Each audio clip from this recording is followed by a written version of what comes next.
All right, guys, welcome back to DBO. This is another episode of We Put a Lift on a Truck. Last one was a Silverado video. It was up here. It did great. I mean, I think it was like almost 400 views. So we know you love them. So here's another one. 2019 Tacoma, so more relevant than Tyler, who's back there, 2006 Silverado. But anyway, yeah, we're putting a lift on it. It looks like it's from Fox. I know nothing about it. I don't know what I'm doing, but we're gonna figure it out. I'm guessing if you're watching this video, you also don't know how to put a lift on 2019 Tacoma, so learn along with us. All right, parts. Let's open parts. So we got our parts opened. Step one, drink some of your beer. All right, let's see what we ended up with.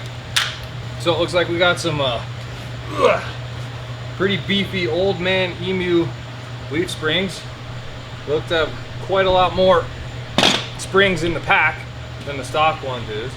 This is a 2-inch rear lift and a 2-inch front lift. So not very aggressive, just gonna be way better driving, better flexing kind of thing. I think it's 2 inches and 3/4. 2 3/4. Big stuff. We got some longer new U-bolts. We're not even reusing. Poly bushings for the shackles, which is the, you know, way easier to install. I already put that one in to show that. And then we got some Fox shocks. So it looks like their 2.0 series. He ended up with remote reservoirs for the rear, which he's not sure that he actually ordered those. So maybe he got a free upgrade.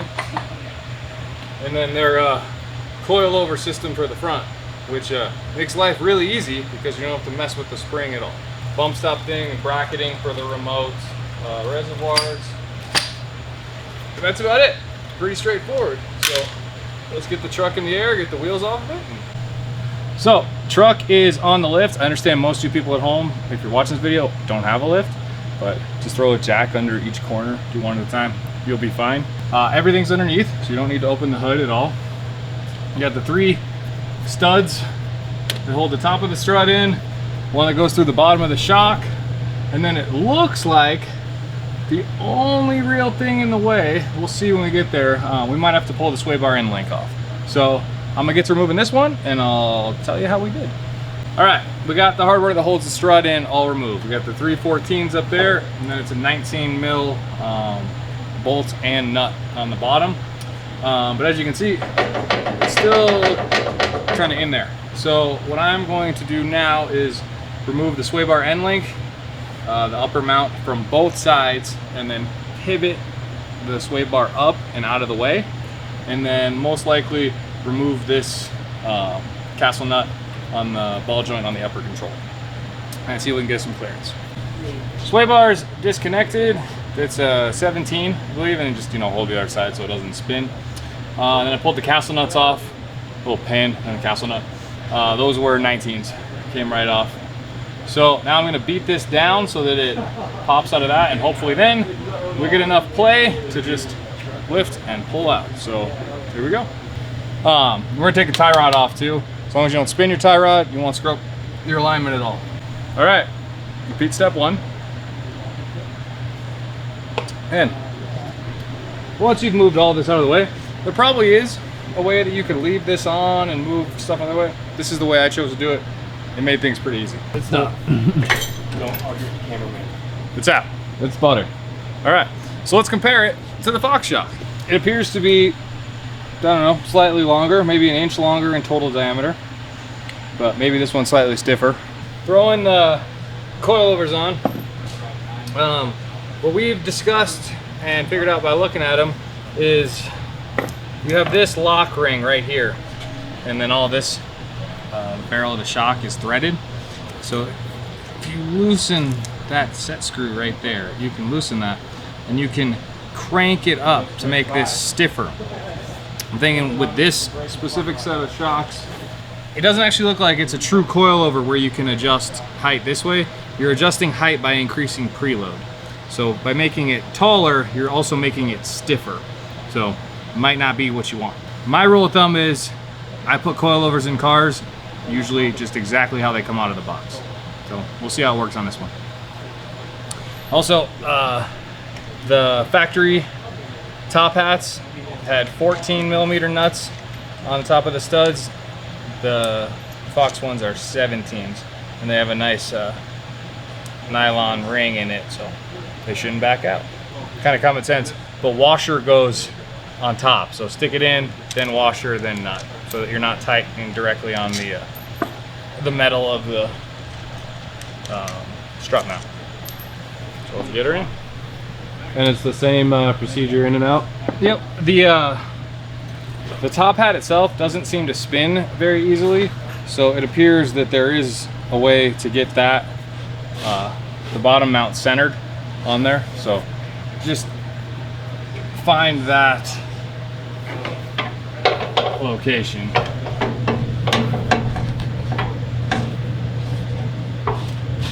Appears to be right about there.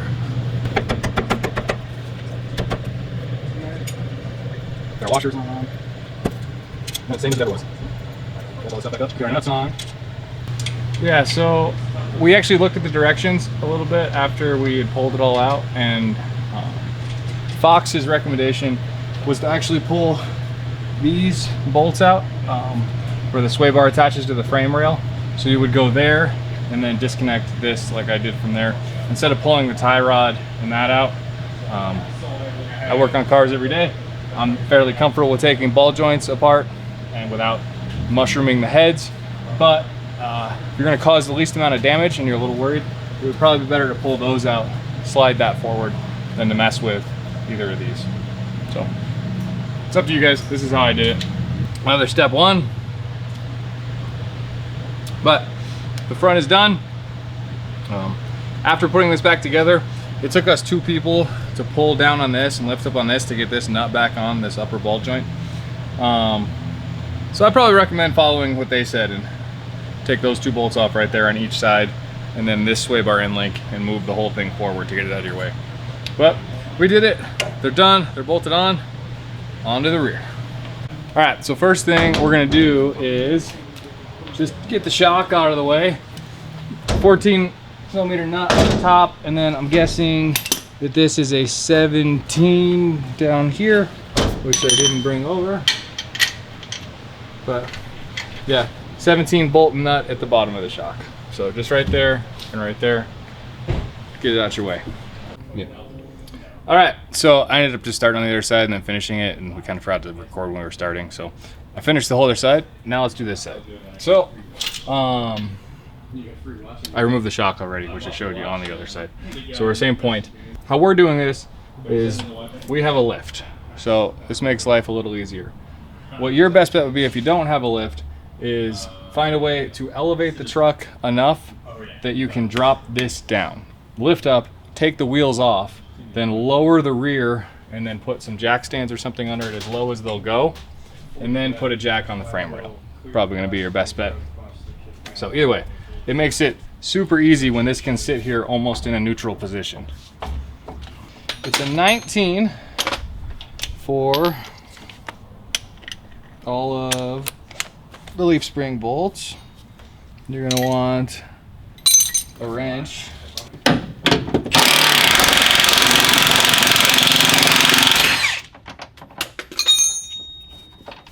The only bracket you have to take off is the e-brake bracket, which is a 12 mil.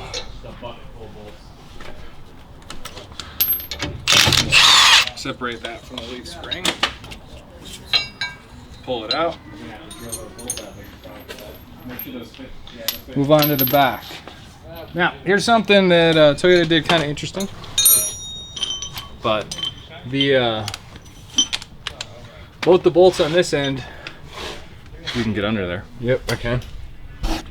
Both of them come from this side. So you technically don't need to remove this. You only need to remove this. But the bolt, you can't get it out. Like, it'll just run into this bracket. So you gotta take this one out and take the whole shackle out with the leaf spring.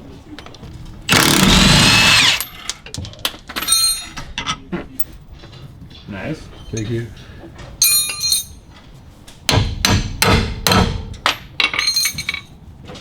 All right, so we're gonna leave those bolts half in and just get the axle weight off of the spring, and that should make it easier. So we're gonna take off the nuts off the bottom of the U-bolts. So again, they're just a 19 mil. Oh, They're a deep 19 mil.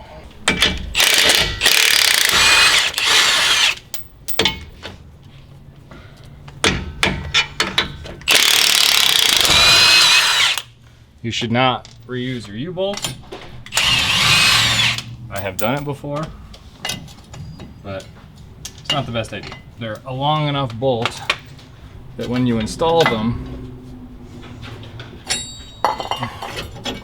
they will actually stretch. So then each time you tighten them, they stretch a little bit more until the point they'll break. And that'd be a pretty bummer time out on a trail. So once those are off, this is much looser.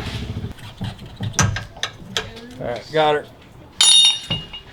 And then, that's all that holds the leaf spring on. You have your bump stop.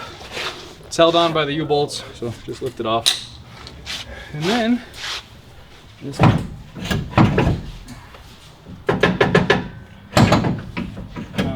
let's go up a little more with the truck. Okay. All right, we went up a little more. Thank you. A little more. Now we're good.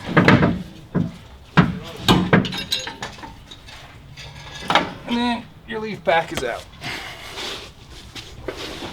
Now, unless you got a new shackle, you're gonna need the shackle. So now that it's out of the truck, then just pull it out real quick. All right, now let's go look at our new stuff. So, quick comparison. We got 3 packs, or 3 springs and an overload.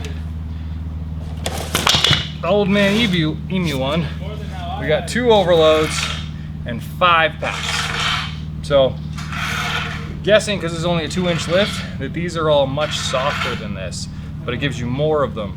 So this gives you a much more even load, but probably less squat at the same time. So it's probably gonna be pretty awesome. But I already got the bushings in. The poly bushing is just a half and a half. Put it in from one side, put it in from the other side, and just stick the sleeve in the middle, and that is easy. No need for a press or anything. So they isolate a little bit less than rubber, but they'll last substantially longer and they're much easier to install. These do have an arrow printed on the front. I utilize that as the front on the other side, so I'm calling that the front because there was an arrow. Oh, do you want to put the shackle in now? Yeah, I do. So we are reusing the bolts for all the bushings, but like I said, we're not reusing the U-bolts. So I'm gonna leave that loose and hit it when it's in there, so I don't end up preloading the bushing in a spot that it doesn't like.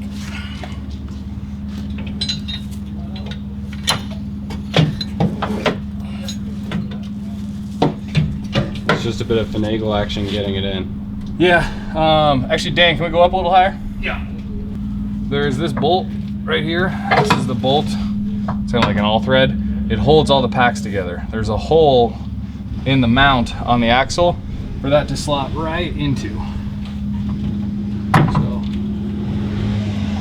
just make sure you put that in there. All right, apparently we need to go a little higher still.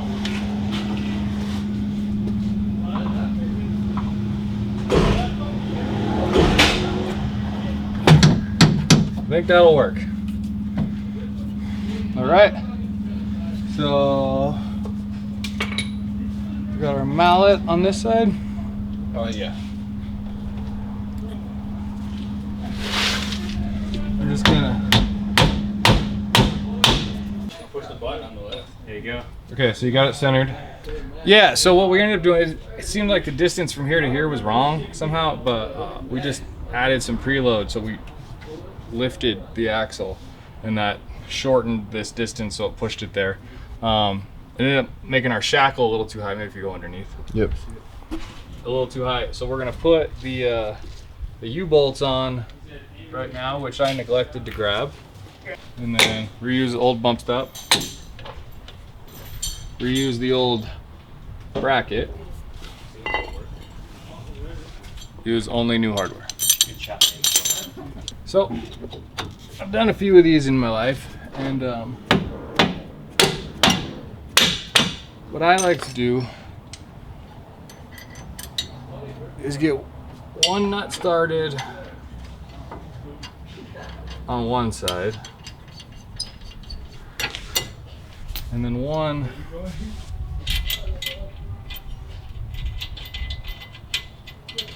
on the other side, and then just tighten them somewhat equally to pull it in place. Because if you just crank like one of the U's first, you'll end up twisting the bracket around, and you'll end up like way more on one side than the other. So just do a little bit there, a little bit there. Now they're both there. And then you can kind of check the threads and see, you know, how similar they are, because you want them about the same. And then just tighten the other side to make them about the same. And then that way, I don't know if the equal load really matters, but it's not pulled to a side at all, if that makes sense. Might not be needed at all. I am not a professional lift installer. I don't work on leaf spring trucks every day, but that's the way I do it.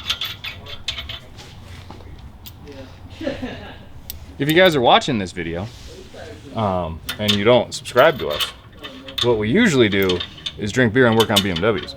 So if that's something you're into, and when I mean work on, we mean like make them fast and cool and go to the racetrack and stuff. So if that's something you're into, check out some of our other videos. So now we got that shackle lined up and in. It worked how we thought it would. So after we bolted that on, then we lifted the truck back up and then lined that up, and it was pretty easy. We're pretty much done on the install side. Now come look at this. So this was that bracket that we had that was installed before to hold this. When the truck is at full droop, actually this side doesn't seem as tight. The other side was really tight for me to bolt that back on. And also this curve in the bracket like didn't line up. Like it hits that before it goes flush. So we elected to cut this off. You could fab something else up to hold it, but there is another bracket here, and there's not gonna be any real force that's gonna wanna like pull that into your tire, and it's got all this protection on it. So we're going the weight reduction way and taking a grinder, holding said bracket,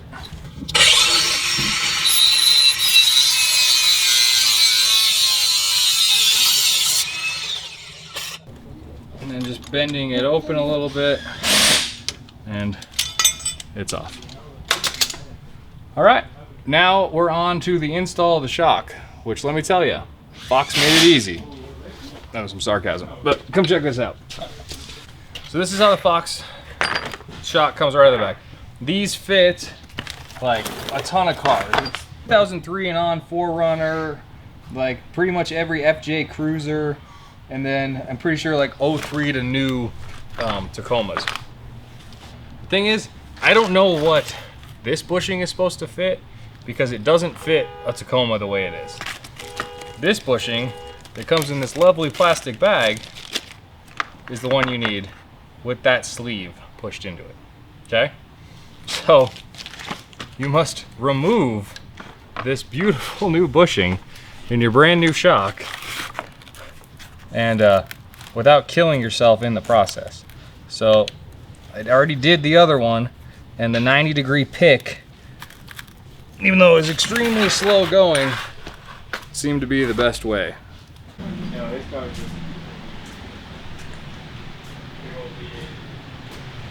What's that? Moving on. So I found with the other one, the easiest way to get the bushing in was with the vise. A press would also probably work pretty good. Ours got left outside one night, and then it wasn't there the next day. So If you have the press, please return it. please return it. Or, I mean, if your guys are into donations, you know, the small Harbor Freight press is great for us. Patreon link in the description below. Man, when I wasn't being recorded, this went way smoother. And you had lube. Did have lube, but I don't think I need the lube. We did throw this bushing in the freezer.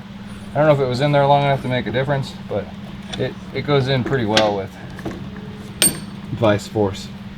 While Chris is doing that, you'll also notice here a bunch of M20 parts for perhaps a stroker video. I was just gonna say that. You can DM Will at Mile High Euros for part 2, and I will gladly edit that. We would love to get it done, but I don't know what Will's doing. Gotta just Mile High Euros on Instagram. That's a Will thing. Yep. All right, so we're back over here. We got that on. Now we are cranking down the bracket for the remote reservoir. You might choose to mount this, I don't know, somehow. I liked them being at exactly the same height. I thought that looked good. I don't think it really matters on this truck. You could also not use this and attach it somehow on a frame rail as well. But this is what I'm going with. If Dan wants to move it, Dan can move it. These also have adjustable dampening. I don't know if they're two-way adjustable, but it looks like they at least have dampening adjustment. So, cool stuff. All right, let's go put her in. So, if you're a butthurt, you'll notice I put the Fox emblem upside down. It'll be all right. The Fox was still Fox. Yeah. So there's still this little sleeve that slides into that bushing. It's not all that easy to get in, to be honest with you. I lubed the last one. Oh, I got lube for this one too. So a little bit of assembly grease and lube, and by a little bit I mean apparently all of it. And then she will go in there.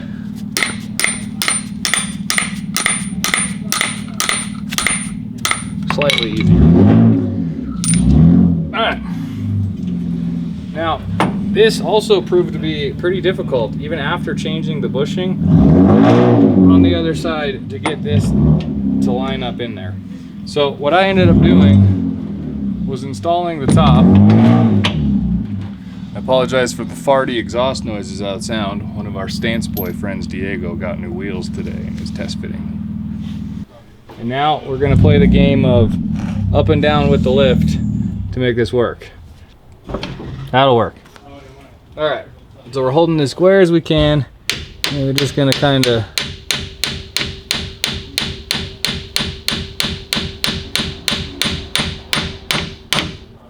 so then you find your washer and nut that are that size. Oh, I found the washer.